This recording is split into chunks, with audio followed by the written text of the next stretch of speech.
بسم اللہ الرحمن الرحیم۔ محترم بھائیو، دوستو، بزرگو، نماز کے بعد جو سب سے زبردست عمل ہوتا ہے وہ دعا کا ہوتا ہے، لیکن دعا کے بارے میں آج ہم اکثر غافل ہیں۔ دعا مانگنے کو دل ہی نہیں کرتا، حالانکہ جب اللہ پاک کسی آدمی کو نوازنا چاہتے ہیں، کسی کے دکھ درد ختم کرنا چاہتے ہیں، کسی کو اللہ پاک کچھ دینا چاہتے ہیں، تو اللہ رب العزت کی ذات اسے دعائیں مانگنے کی توفیق دے دیتے ہیں، کیونکہ قرآن میں اللہ نے خود فرمایا کہ تم مجھ سے دعا مانگو، میں تمہاری دعاؤں کو قبول کروں گا۔ حدیث پاک کے اندر آتا ہے، آپ صلی اللہ علیہ وسلم نے فرمایا کہ الدعاء مخ العبادہ، کہ دعا جو ہے ساری عبادت کا مغز ہے،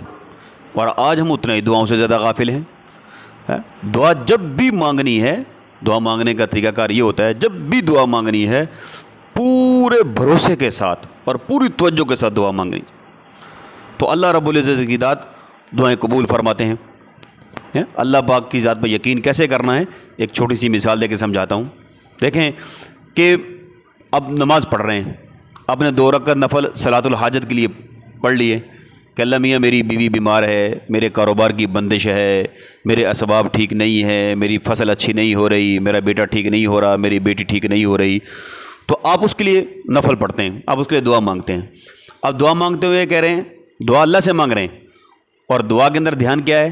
کہ میں دعا مانگ کے نفل پڑھ کے اپنے بیٹے کو فوراً ڈاکٹر کے پاس لے جاؤں گا، میرا بیٹا ٹھیک ہو جائے گا۔ تو اللہ رب العزت کی ذات اس بندے کے گمان کے مطابق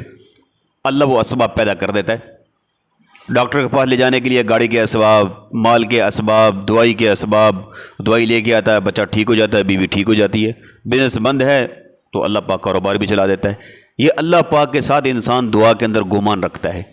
اور ایک یہ ہے کہ جب آدمی دعا مانگ رہا ہوتا ہے تو دعا کے دوران یہ یقین کر لیتا ہے کہ میں اپنے دعا ختم نہیں کروں گا، یہاں سے اٹھ کے نہیں جاؤں گا، اللہ رب العزت کی ذات مجھے یہیں بیٹھے بیٹھے میرے کام کو کرے گی۔ تو یقین مانیں اللہ رب العزت کی ذات اس بندے کی اس گمان کے مطابق، اس کے خیال کے مطابق، ابھی وہ چہرے پہ ہاتھ نہیں پھیرتا تو اللہ رب العزت کی ذات اس کے کام کر دیتی ہے، اللہ پاک اس کو نواز دیتے ہیں، کیونکہ اللہ کی ذات پر اس کا پورا بھروسہ بن چکا، پورا یقین بن چکا ہے۔ تو اس طرح پورے یقین کے ساتھ، پورے دھیان کے ساتھ، میں یہاں سے اٹھوں گا نہیں، میں چہرے پہ ہاتھ لانے سے پہلے اللہ میرا کام کر دے گا۔ تو اللہ بھی کہتا ہے میری عزت کی قسم میرا بندہ، تو میرے اوپر اتنا اچھا گمان کر لیا تو میں تیرا کام ضرور کروں گا۔ کوئی حدیث پاک ہے، جیسا بندہ اللہ کے بارے میں گمان کر لیتا ہے اللہ اس کے لیے ویسا ہی کر دیتے ہیں۔ تو اس لیے دعا سے پہلے کامل یقین ہو کہ انشاءاللہ اللہ میرے کام کریں گے، تو اللہ پر اس طرح بھروسہ رکھے۔ لیکن آج ہم کیا کرتے ہیں، دعا مانگ رہے ہوتے ہیں، امام صاحب الفاظ بول رہے ہوتے ہیں، ہم بیٹھے آمین آمین کر رہے ہوتے ہیں، ایک ہاتھ اوپر کو اٹھایا ہوتا ہے، ایک ہاتھ نیچے ہوتا ہے، ایک ہاتھ سے خارش کی جا رہی ہے، کبھی پاؤں پہ مارا جا رہا ہے، کبھی داڑھی میں مارا جا رہا ہے، کبھی سر پہ ہاتھ پھیرا جا رہا ہے، پورا دھیان ہی نہیں، بس منہ سے آمین آمین۔ اس طرح تو ہم کسی دنیا دار بندے کو مخاطب کریں اپنی طرف، وہ بھی ہماری بات نہیں سنے گا، وہ کہے گا بلا مجھے رہا ہے، منہ تو نے کسی اور طرف کیا ہوا ہے۔ ہم بات اللہ سے کر رہے ہیں، اللہ رب العزت کی ذات کے ساتھ، اور ہمارا دھیان کہیں اور ہے، ہماری سوچ کہیں اور ہے، تو اس طرح کیسے ہمارے کام بنیں گے؟ تو اس لیے پورے دھیان کے ساتھ، پورے کامل یقین کے ساتھ، اس کا طریقہ کار یہ ہے کہ اپنے دونوں ہاتھوں کو اٹھائیں، سینے کے سامنے لے آئیں، دونوں ہاتھوں کے درمیان میں ایک معمولی سا فاصلہ رکھیں،